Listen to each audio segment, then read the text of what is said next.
how to sync Timetree with other calendar apps like Google Calendar or Apple Calendar. Hi everyone, in this video I'll be showing you the ways to sync Timetree with other calendar app like Google Calendar or Apple Calendar. So in order to sync Timetree with other calendar app, you need to follow these steps.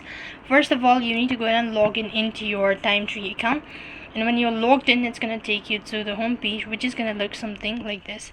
Now while you're on this page, first thing, go ahead and tap the image icon from the top left hand side corner. Select the calendar which you wish to sync with other calendars. So I'm going to go with family, and when you do that, you can go ahead and select the settings button from the bottom right hand side corner. While you're on this page, scroll down a bit, and right at the bottom you should be able to find this option as import events from external calendar. Go ahead and select that and make sure to enable all of these permissions by tapping the allow button. So here you need to select the particular event that you wish to sync with. I'm gonna go with birthday and click the import button. You can also select all of these events that you've made, and accordingly you've synced your Timetree calendar with other app like Google Calendar or Apple Calendar. So that's it for this video. I hope the video was helpful. Make sure to like, share and subscribe to our channel. Thank you for watching. See you in the next video.